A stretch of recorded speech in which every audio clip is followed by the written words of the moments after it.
अन्यथा शरणं नास्ति त्वमेव शरणं मम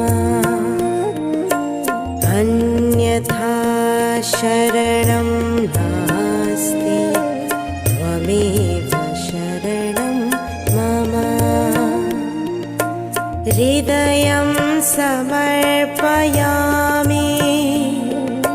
प्राणं समर्पयामि तव पादपद्मे मातः सर्वं समर्पयामि अन्यथा शरणं नास्ति त्वमेव शरणं मम अन्यथा शरणं नास्ति त्वमेव शरणं मम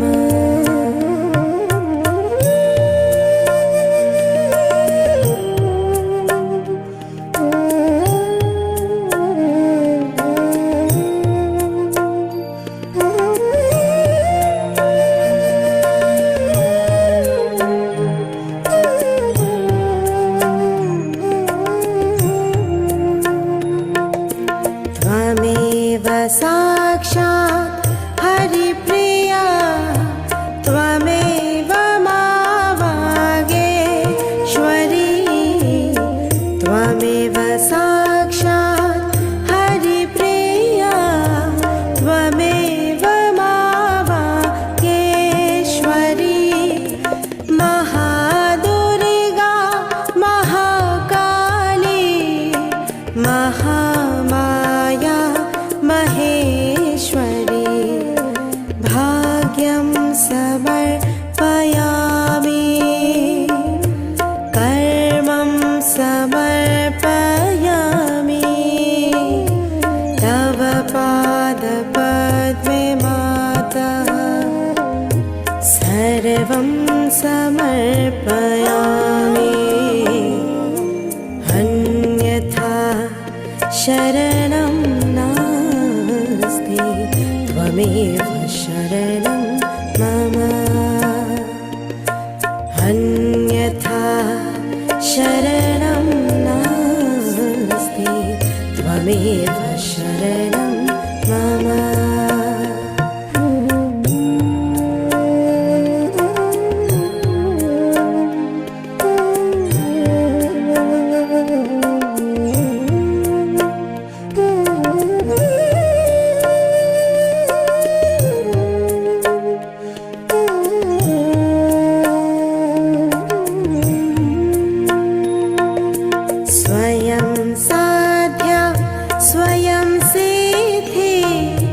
स्वयं सिद्धा स्वयं प्रभा स्वयं साध्या स्वयं सिद्धि स्वयं सिद्धा स्वयं प्रभा सुगुणरत्ना सुकृतकृता सुमति गंगा समोज्ज्वला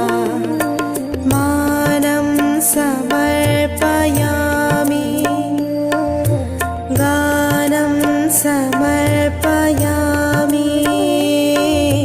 तव पादपद्मे मातः सर्वं समर्पयामि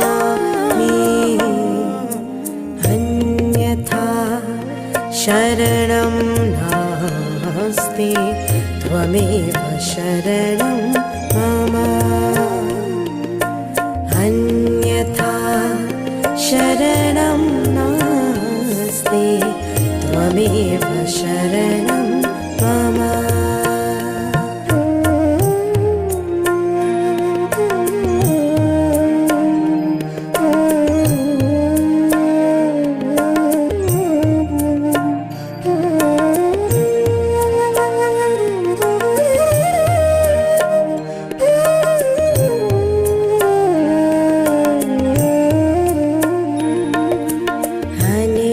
वचनीय आनन्दे सुखकरणी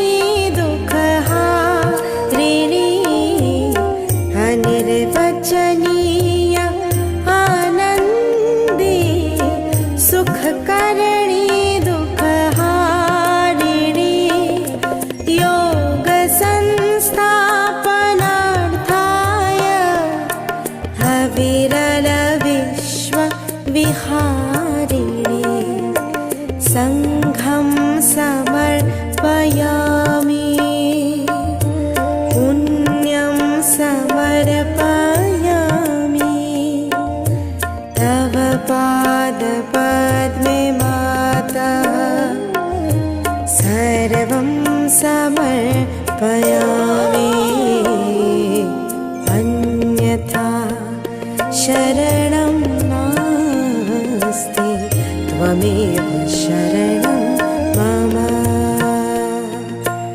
अन्यथा शरणं नास्ति त्वमेव शरणं मम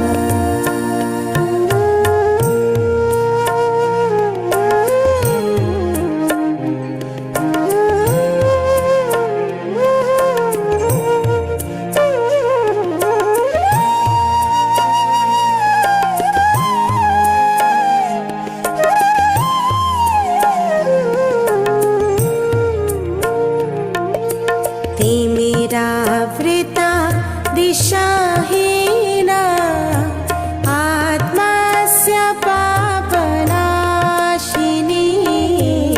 तिमिरावृता दिशाहीना आत्मस्य पापनाशिनी बहुजनहिताय वाणी तव शाश्वत प्रकाशिनी आद्यं समर्पयामि अन्तं समर्पयामि तव पादपद्मे माता सर्वं समर्पयामि अन्यथा शरणं नास्ति त्वमेव शरणं मम अन्यथा शरणं नास्ति त्वमेव शरणं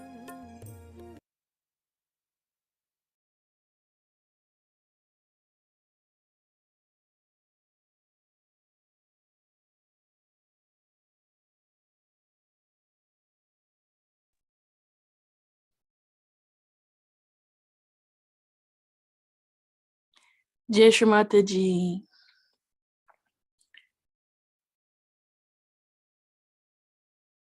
Mama Wachin. Good morning, everybody.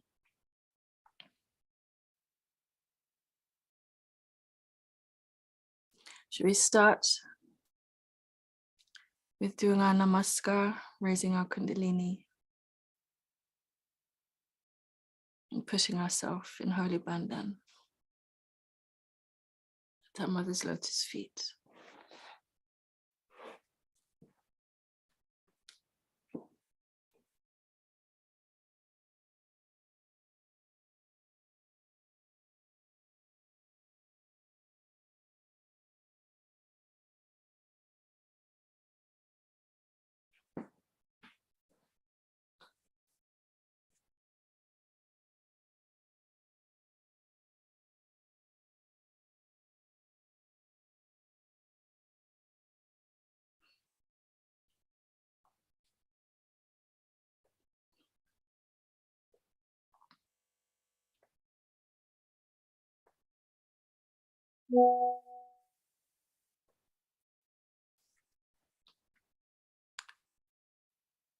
With both hands on the ground,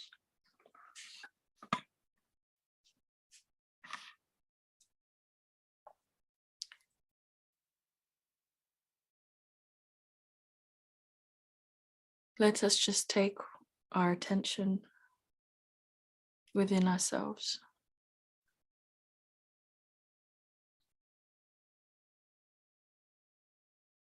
And connect with the essence of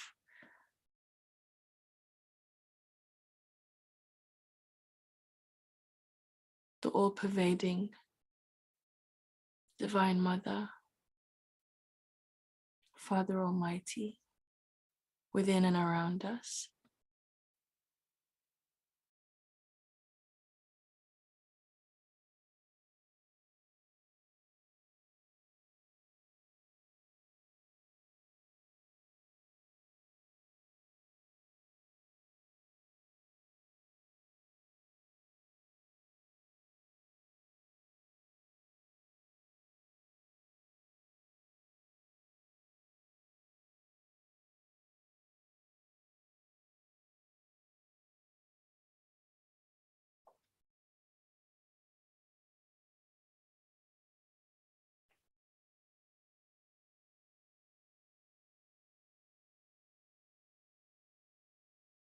Thank you, Shri Mataji, for this moment with all our Sahaja Yogi brothers and sisters to invite auspiciousness into our attention and into our day.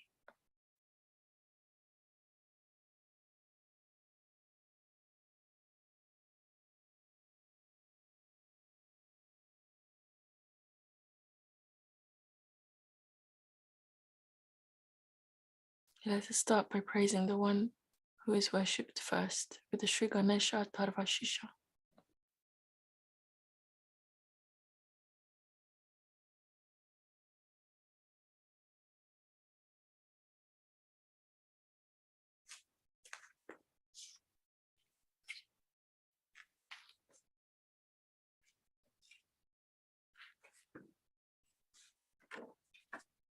Coming up shortly.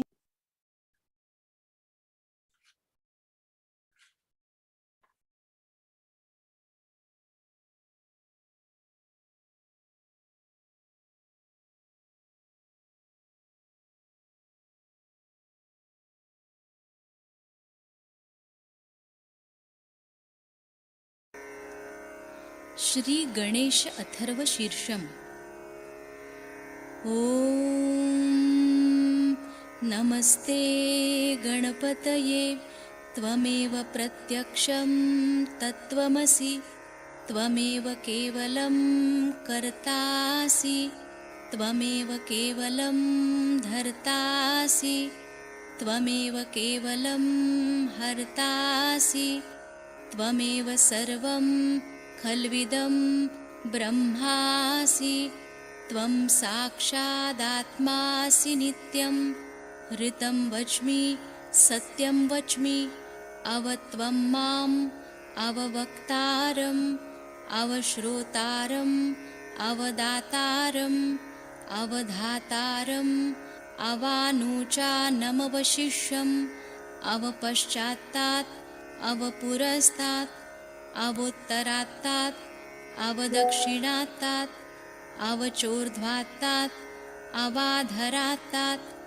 सर्वतो मां पाहि पाहि समन्तात् त्वं वाङ्मयस्त्वं चिन्मयः त्वमानन्दमयस्त्वं ब्रह्ममयः त्वं सच्चिदानन्दाद्वितीयोऽसि त्वं प्रत्यक्षं ब्रह्मासि त्वं ज्ञानमयो विज्ञानमयोऽसि सर्वं जगदिदं त्वत्तो जायते सर्वं जगदिदं त्वत्तस्तिष्ठति सर्वं जगदिदं त्वयि लयमेष्यति सर्वं जगदिदं त्वयि प्रत्येति त्वं भूमिरापो नलो नीलो नभः त्वं चत्वारि वाक्पदानि त्वं गुणत्रयातीतः त्वं देहत्रयातीतः त्वं कालत्रयातीतः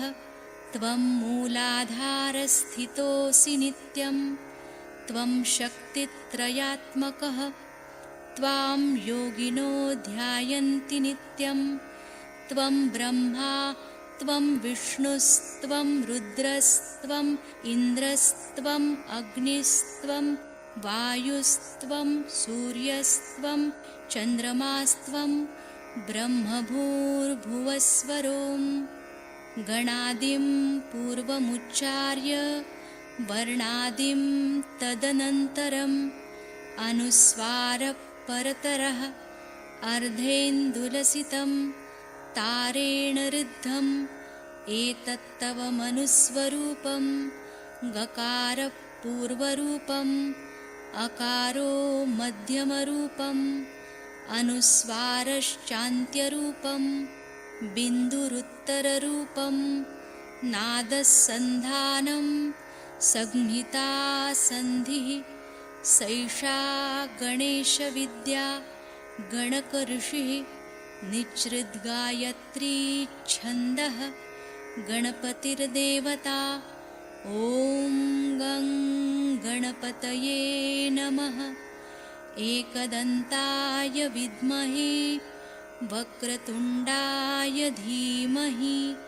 तन्नो दन्ती प्रचोदयात् एकदन्तं चतुर्हस्तं पाशमङ्कुशधारिणं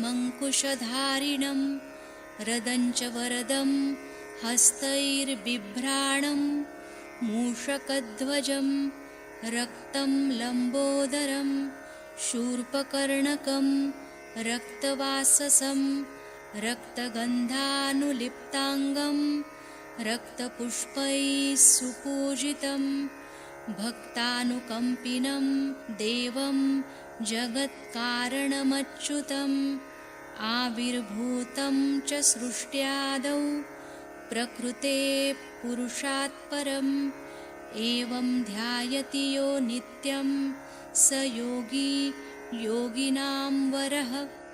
नमो व्रातपतये नमो गणपतये नमः प्रमथपतये नमस्तेऽस्तु लम्बोदरायैकदन्ताय विघ्ननाशिने शिवसुताय श्रीवरदमूर्तये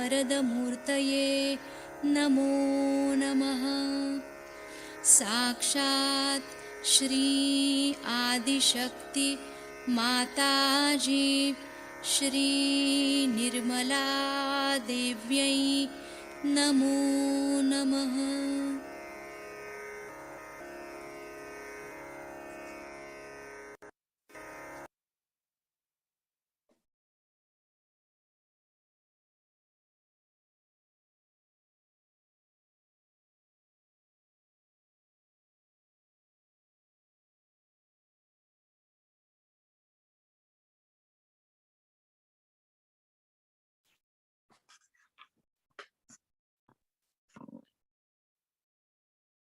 Shri Mataji, we surrender our left side of worries, our left side of the past, all our thinking and overthinking. We surrender the right side of planning, of dominating, knowing what we feel is best.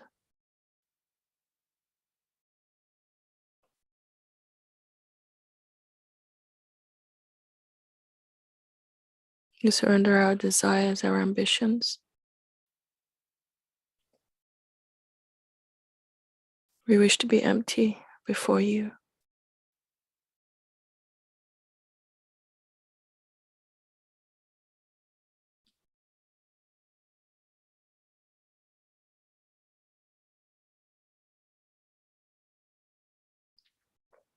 And to be filled with your light and your love.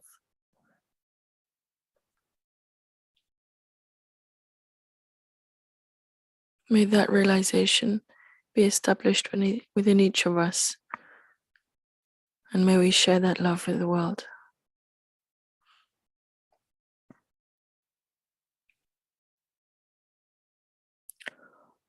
Om Tvameva Sakshat Shri Mahaganesha Sakshat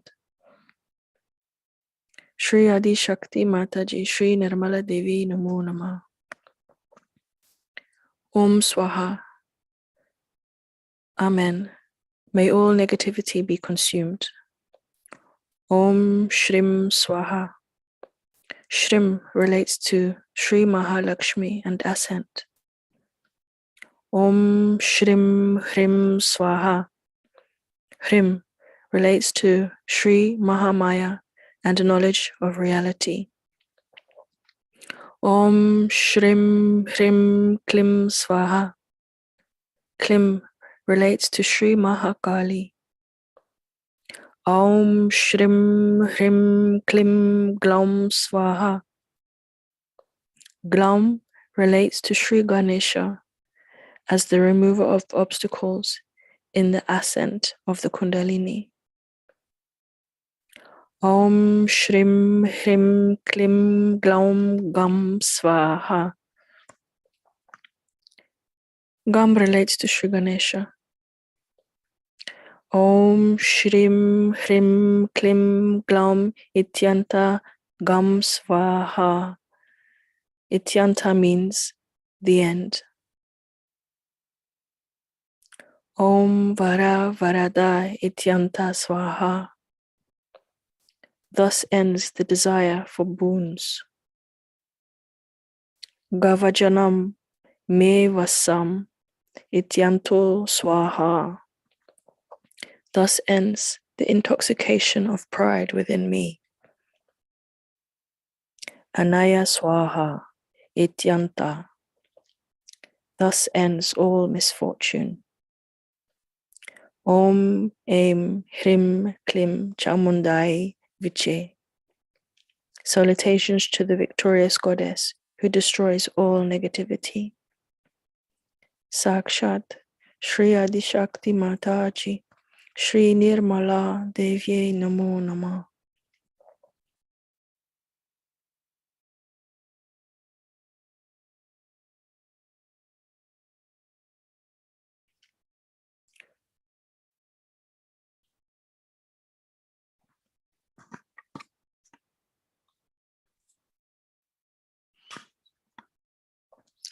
Now let's just take our attention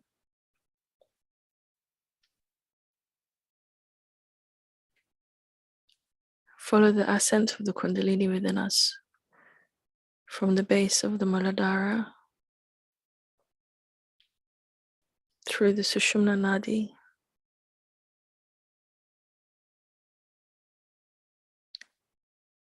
past all the 6 chakras and piercing the fontanelle bone at the top of our head. Let's feel our sahasrara evaporating all known and unknown obstacles within all our nadis as we bring our attention completely beyond sahasrara into this present moment.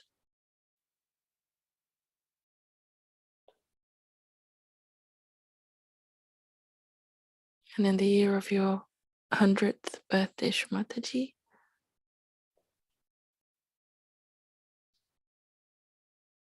may we observe your words and listen with an open heart.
We can now listen to Shmataji's talk.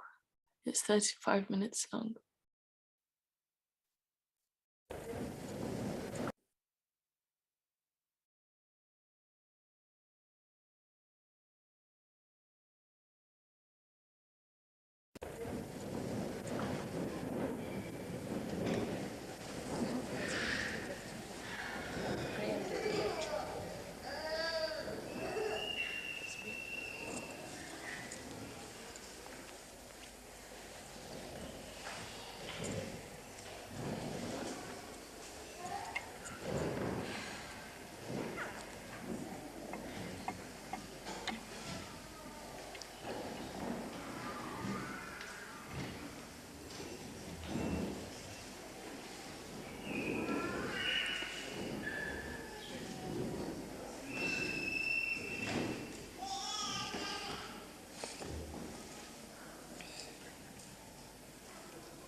It is such a pleasure again to come to Hampstead and to the town hall of Hampstead.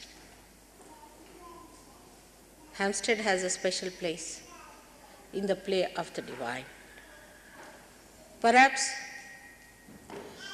the people living in Hampstead do not know the significance of this place.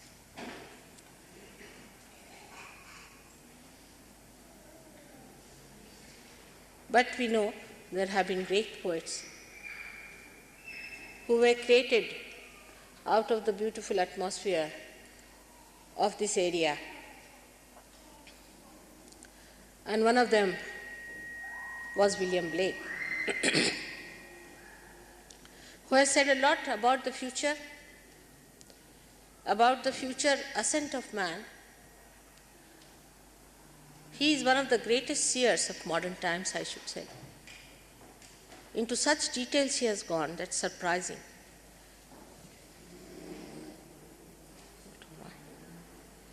How a human being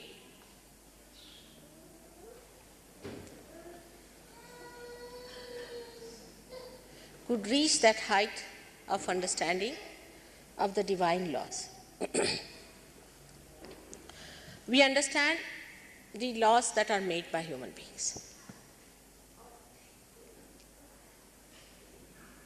These laws also have come to us through our unconscious, through that great energy within us which inspires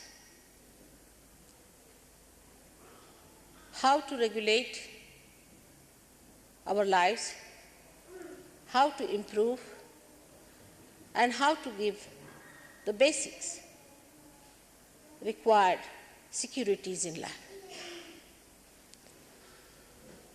The whole social structure was based on the laws that we received from the unconscious. If human beings think that they have got these through their mental projection, they are sadly mistaken. Whatever you project through your mental effort is actually dead. It's already there. Whatever is known to you is in the library. You have to just read it. But whatever new has to be known comes to you through the unconscious. This unconscious knows the divine laws. And by the time it arrives at the human awareness, there are some distortions, there are some misunderstandings.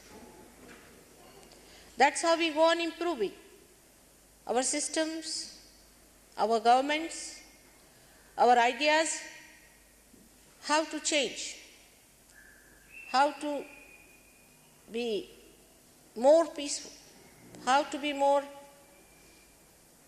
congenial with each other, how to keep countries together, bound in some basic things. But alas, what we find that human beings have separated themselves. Nations have separated themselves. The whole world is on the brink of breaking into pieces. The laws that are based basically on the fact that man must love man, sometimes start creating hatred among human beings. But divine laws never change. They are eternal laws.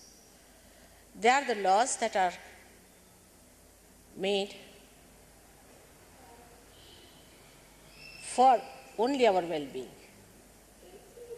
Nothing bad can come through them.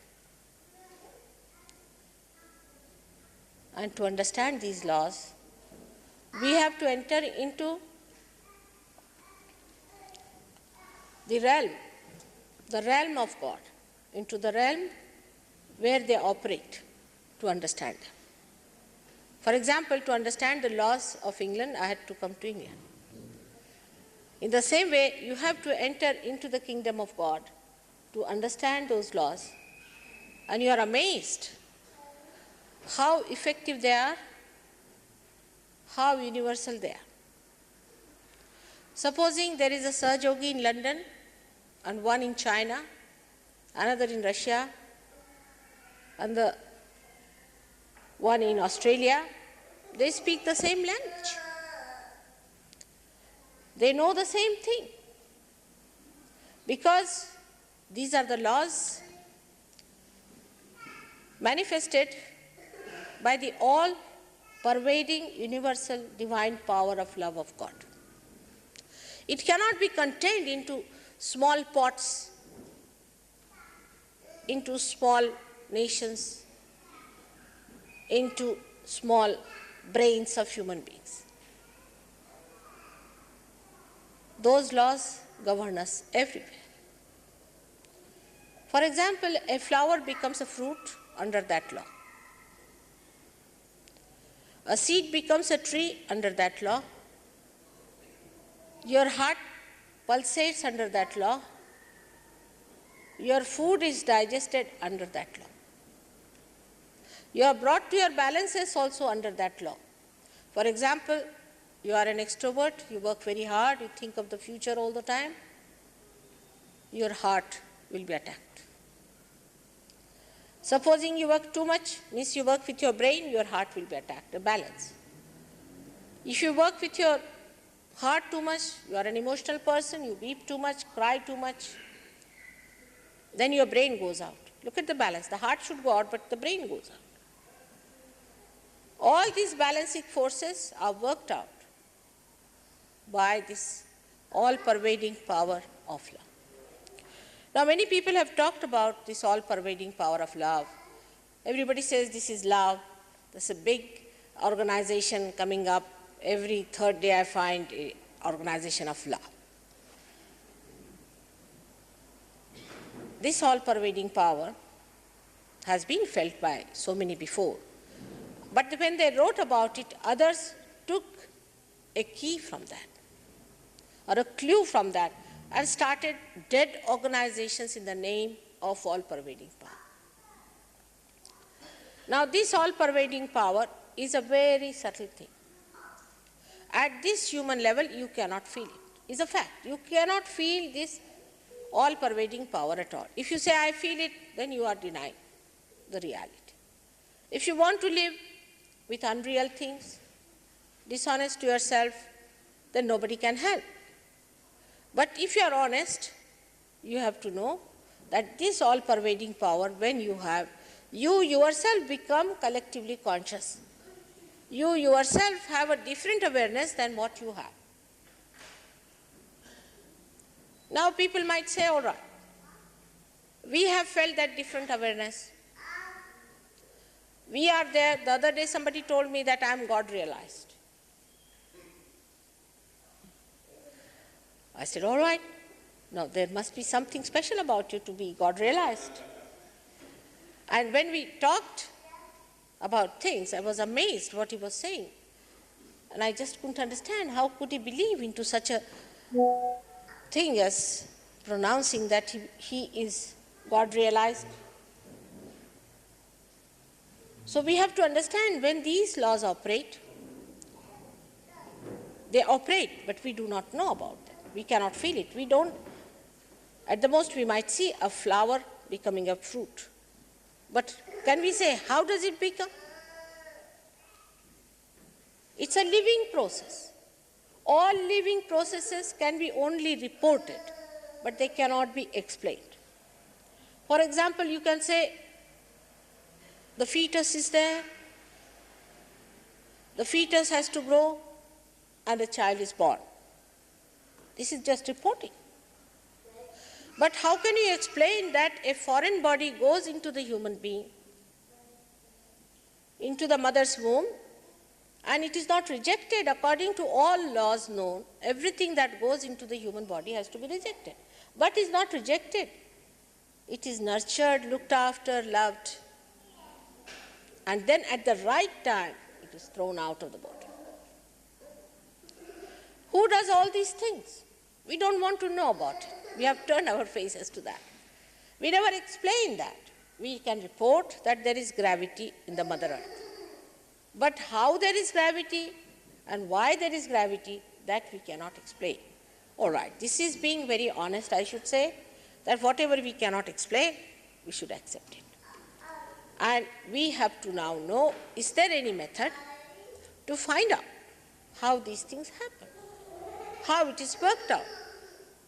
After all, in the realm of science, you haven't found out everything so far. And whatever you have found out, you have only found out the things that you can see, perceive by this human awareness, but nothing beyond. You cannot explain anything. And once you know that you cannot explain, you just take it for granted and say it's all right. One of the things we have taken for granted is our human awareness. We do not want to think that there must be some reason God has made us human beings. We know there is evolution, that we accept, thank God. Now no more somebody is not going to crucify me for saying that you are evolved. But nobody wants to think why. Why are we evolved to be human beings? To be crazy people? To be paranoid? Or to be just insured in some insurance company to die? Or to love 2-3 children and leave all the money in their name? Or some sort of a limited sphere that we think of in which we find satisfaction? Was that the reason for this universal being to create us into a human being? Must be some purpose, cannot be purposeless. Why did he create us, we must all think. Is just to slog and run a rat race and then die? Or is there something beyond? And when people start thinking about something beyond, then some create an image of God, say, all right, there is God. Then they say, all right, if there is no God, there is some sort of a cosmic power. Or they have given big, big names to all this unknown power. It's a simple name, I give it, is love of God. That also many people use, you will be amazed. Love of God. Many people use it. But when you know this love of God, then this love flows from you. It just emits. It acts. It works out the way a flower becomes a fruit, in the way all these things happen. This flow of love acts. And that action, you may call it miracle or whatever it is, but it's very natural, because if it is flowing now on a level that is available to you, it has taken you to a subtler level from where you are emitting this, you get connected, say, to that tremendous power of universal love, then it must act. It's easy to talk about it. I mean, you can have people who can give lectures and lectures and lots of lectures about love. Also, you can see groups of people just moving in a wave, like some drugged or alcoholic people saying, oh, we are all in love, you see, we are moving. But it doesn't act. Love has to act. If it is not acting, then it is not God's love, it is some sort of a mental projection, or maybe your imagination that you are in love and you are in a romantic situation or some sort of a thing like that. It's something like any other human romantic adventure. This is not reality. Love of God in reality acts, manifests. And how does it manifest? As Muhammad Sahib has said, that when the time of resurrection will come, your hands will speak. Their mouth only speaks, not the hands. With the mouth they will say, all right, this is in love of God we are doing this. Sometimes I see all these plays going on, or we can say the circus going on. I'm amazed, how can they befool themselves and befool others for nothing at all? When this dynamic love flows, it acts. Because this is the vital love. This is the love which has energy of giving energy to others. This is the love that combines all the energies of the world. And if this love cannot do the work of those energies, what's the use of having this love or talk about it? So the time has come for people now to face it directly and see it directly what it is. But most surprising thing is that human beings don't like the truth. They don't like it normally. If they put some show of artificiality, you will get thousands of people here sitting down. You might get the whole of Delhi caught up into it. Some sort of an artificial thing which has no relationship with God and His love. That is very much more appreciated. Because people think by that they don't have to achieve something. There's nothing to be done about it. For example, if I say I'm going to take out a diamond from the air, then thousands will be impressed, especially in the developing countries where they think diamond is the last word for God to give us. It's a headache, you know that. Thank God the diamonds now have gone down in value. So now they will take out something else from the air.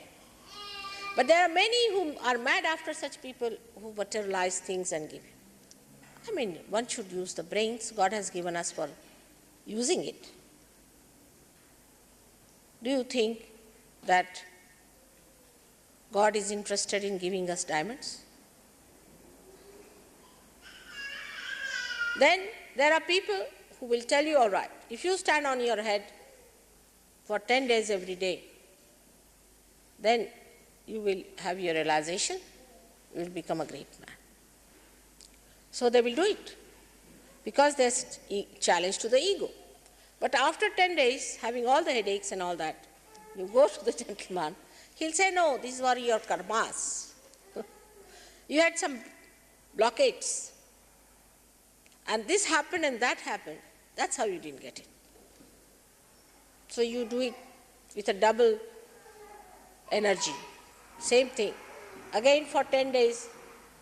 Within 1 month, you are starved, finished, and you might develop epilepsy or something and finish off in a lunatic asylum. Could be anything. There could be some other type who would say, all right, we must all meditate. Meditate here, meditate there. You cannot meditate. You have to be in meditation, means you have to be in that subtle awareness where you are collectively conscious. Is an awareness, is a higher awareness than what you have. Now, then they start meditating. Meditate on this, meditate on a light, meditate on your head and all that. You are to be connected first. Even prayers are the same way. If you are praying like mad, God must be fed up, first of all. If not, if He is not fed up with you, at least one should find out, are we at least connected with God? How are we to believe that whatever we are talking is heard by Him? What is the proof? We have to first of all establish that there is a rapport already established between us and God. If it is not so, then you are dishonest. Because if you are a scientist, you must first verify that whatever you are doing in a proper way. I would say most of the people who have been now going to different groups and churches and this and that are thinking, what are we doing? Are we doing something sensible? What have we been doing? What did our forefathers do? Is it correct? Did it lead us anywhere, or did we lead others anywhere? Why not ask this question? You see, nowadays I have seen some people sit down and plan out how to make it more interesting for people to come. I mean, they may start, say for example, a discotheque in a church or anything to make it more entertaining. I mean, is that the way? Are you going to reach God? That could be the attitude of any sect which is not yet connected with God. That's why I would say that we all of us have to face ourselves and ask ourselves honestly, are we connected to God or not? Now, how are we to know whether we are connected or not? I mean, if you believe you are already connected, I have nothing to say. Because this argument can take me away to such an extent that I will have no time for others. Like the other day, one gentleman took half an hour just arguing and I had to work, And he kept me busy very selfishly. I said, now will you please stop it and come and see me some other time? The others were all waiting. So we have to find out how far do we know that we are connected to God? How are we going to find out? That is very, very simple. Very simple it is. How do you find out that this is receiving my mouth?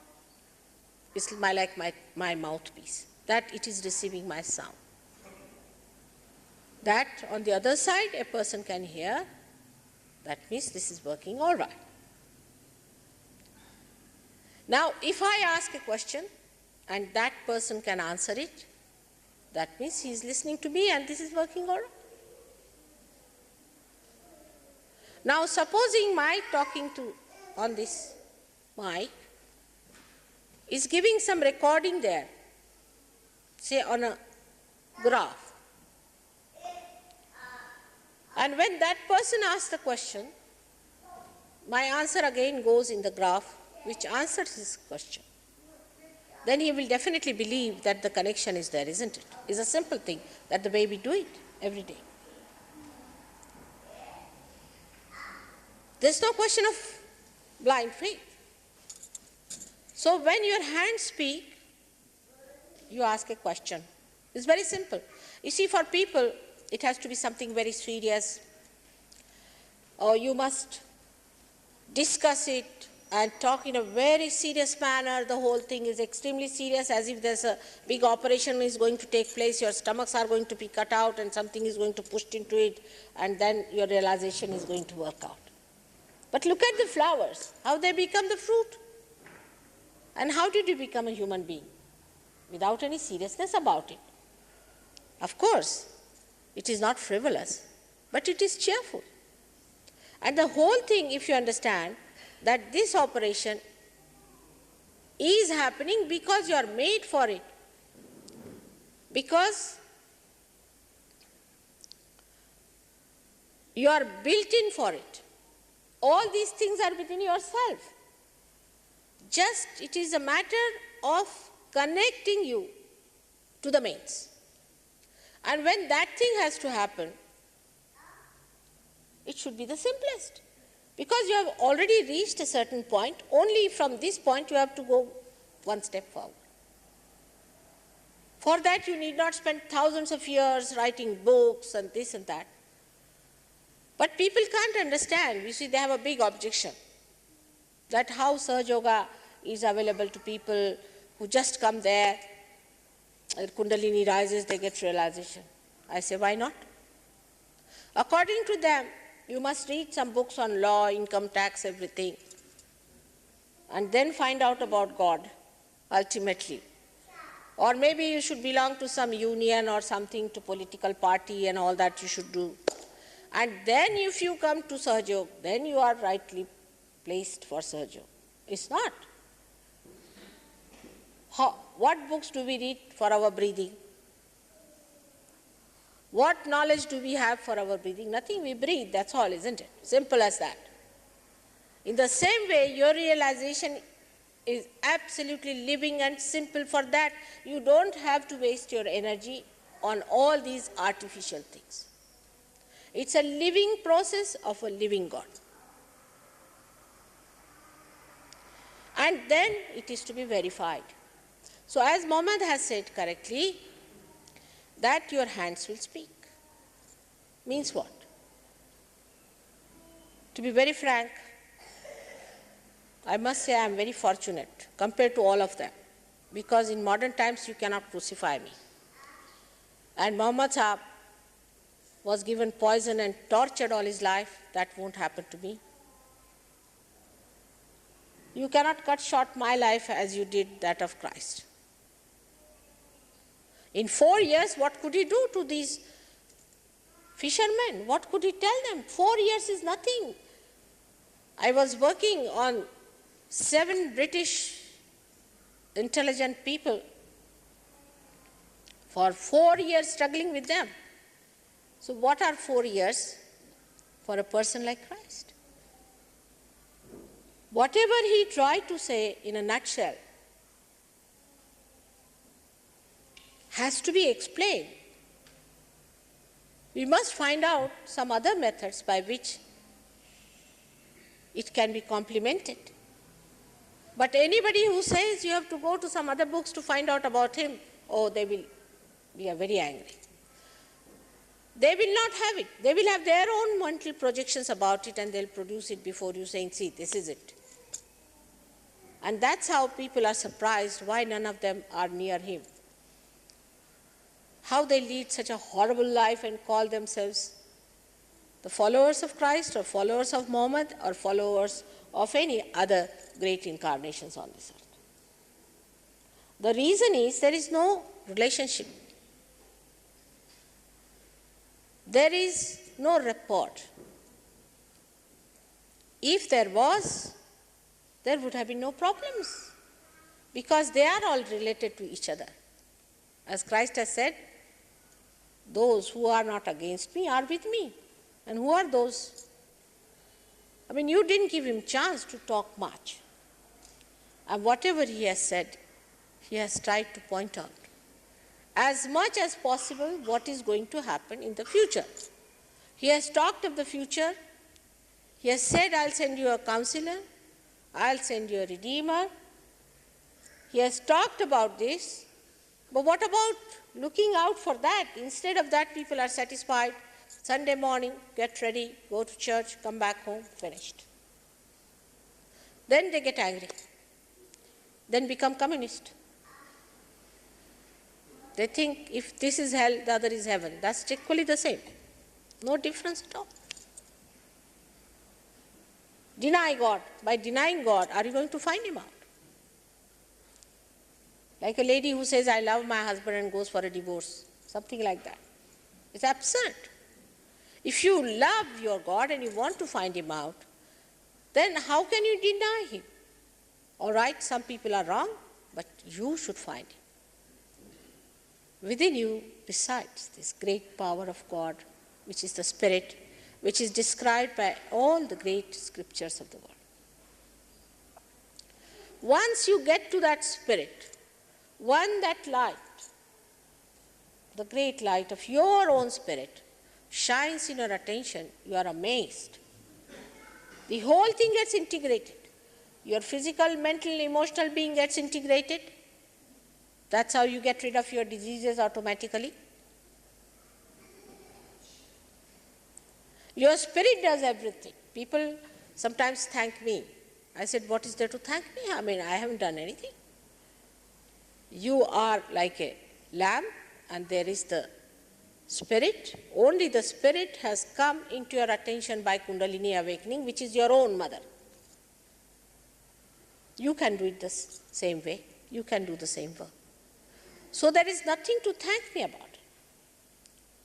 And when it happens, you become collectively conscious. Again, I say you become. The other day, I had a phone call from someone who is a patient, and one of the Sahaj Yogis have been able to cure that patient. The lady said, she's from India, she said, Mother, I have been to many sadhus and saints and real saints and seers. But none of them do any upkar, means they do not try to help us out. So we have to go touch their feet and all that. But nobody does this. And look at this Sahaj Yogi for not paying a single pi to him, nothing. He comes every second day and he's cured me completely. And he's enjoying that. He doesn't ask for money, he doesn't take tea, nothing. He just comes home and tells me how to do it, and just it has awakened now and he's trying to establish it. Nobody does that. If you go to them, they'll give you a big lecture. Don't do this and don't do that. All kinds of commandments they come out with. But they never help us. Upkar has no translation in English language, I'm sorry to say, but it means gracious helping. In the concrete form, you see, graciousness is also, we can say, I'm gracious, may not do anything about it, you see. I could be gracious without doing anything about it. I can say I'm compassionate, may not do anything out of compassion, you see. Or you can say that, oh, she's very compassionate. But what has she done? It's a concrete thing that you do out of your compassion is upkar. And that's what she said, and I was amazed, really. What are they doing, all these saints who are such great born realized souls? In India, we have many saints. You will be surprised, everywhere I find there are saints. They are quite satisfied with themselves, but they are not bothered that they have to help others. And a gracious help, which could be health, could be their well-being, could be their family relationships, or could be their spiritual ascent. But spiritual ascent is the main thing. If that happens, everything works out automatically. Like when the light is put in, you see everything clearly. In the same way, once this thing happens, it should work out. I think there is no compulsion of anything. Whatever type they are, they can come to Sahaj Yoga. Drunkards have come to my program and shouted at me at the top of their voices. They have. Fanatics have come to my program with a Bible about to hit on my head. People have come from all walks of life and all types of people. But once they are changed, they know this is the spirit and this is what we have to have.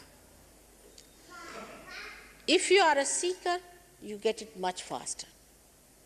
If you are a superficial person, you will come only for sickness or something, then you will feel, your curiosity will be awakened, then you will become a seeker, and ultimately you will get your realization. It takes time for some people like that.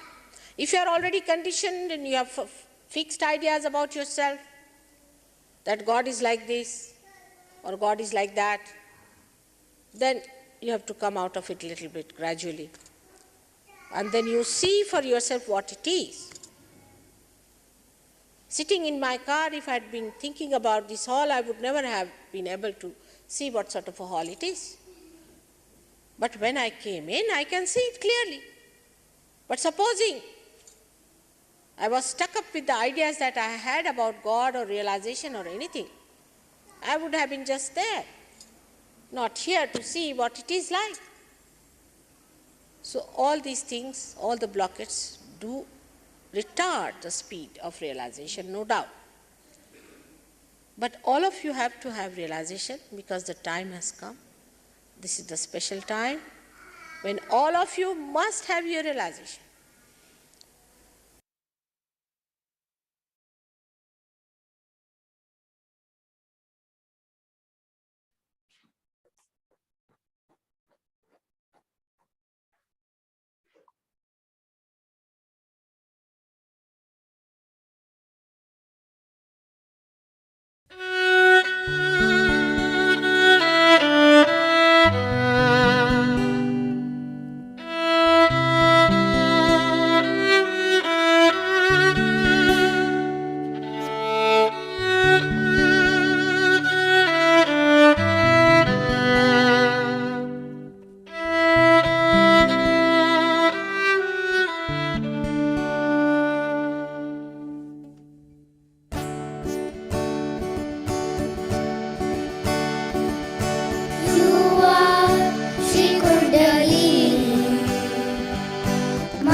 Saraswati ji युवा श्री ब्रह्मा श्री विष्णु श्री शिवा पार्वती युवा श्री कुंडलिनी माताजी निर्मला देवी युवा श्री आदिशक्ति माताजी निर्मला देवी माताजी निर्मला देवी माताजी Nirmala Devi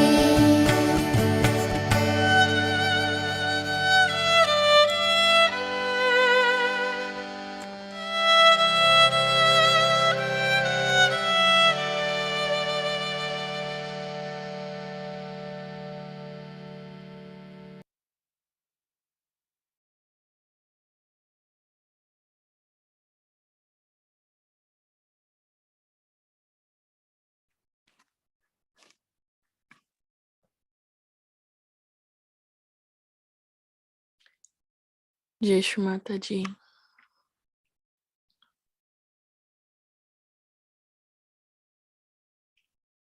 We've come to the end of our morning meditation on behalf of Ghana.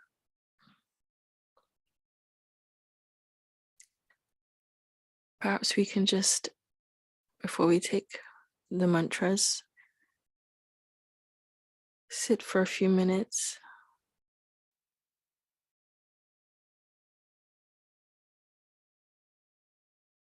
and absorb into our hearts what it means to seek the truth.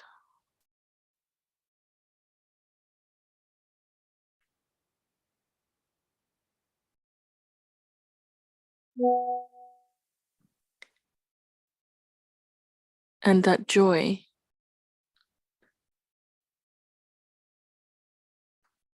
of the self-realization of knowing we are one.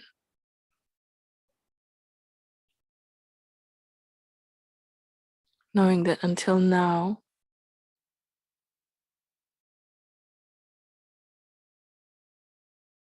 the significance, the depth, the auspiciousness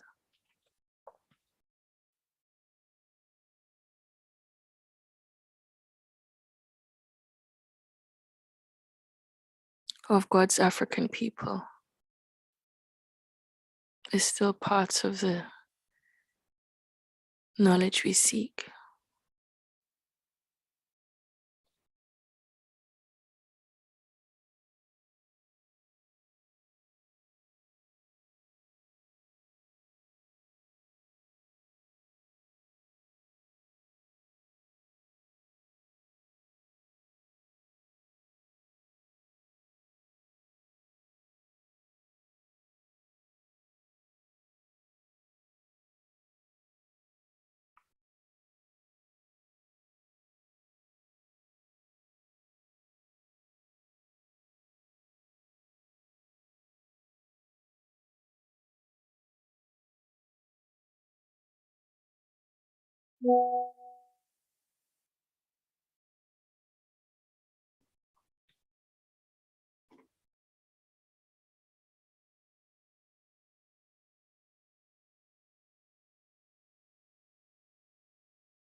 Om Tvameva Sakshat Shri Mahalakshmi Mahasaraswati Mahakali Shri Gunatmika Kundalini Sakshat Shri Adi Shakti Mataji Shri Nirmala Devi Namo Namaha. Om Tvameva Sakshat Shri Kalki Sakshat Shri Adi Shakti Mataji Shri Nirmala Devi Namo Namaha. Om Tvameva Sakshat Shri Kalki Sakshat Shri Sahasrara Swamini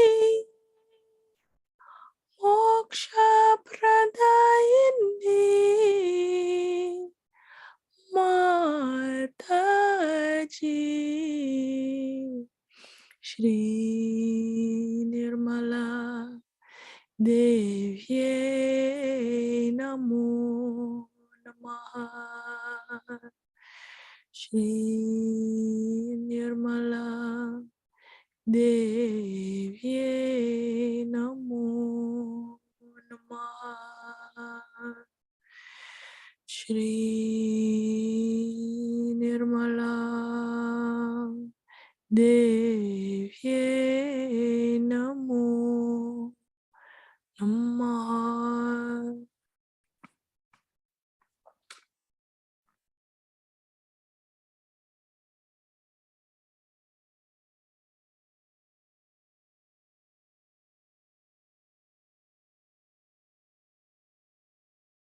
We pray for all the seekers. May all the obstacles be removed.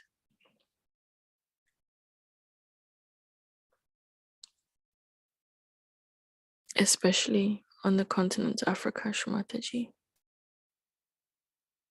and all the African diaspora.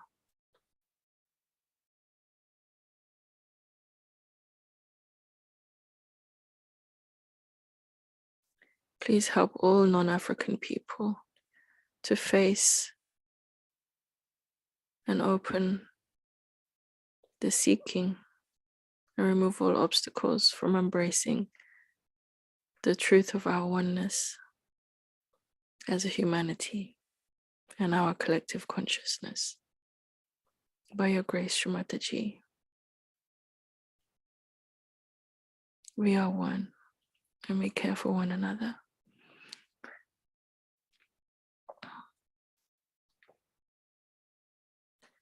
So let us close the meditation, tying knots above our sahasrara, putting ourselves in bandhan, and namaskar to Shrimataji's lotus feet.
Thank you, Kasturi Didi. Thank you, everybody, for joining. Hope you have a wonderful Wednesday and the rest of the week. Thank you, Didi. Jai Shri Mataji. Jai Shri Mataji. All of you are in my heart. And I love you very much. And I want you people to come as soldiers to fight with me.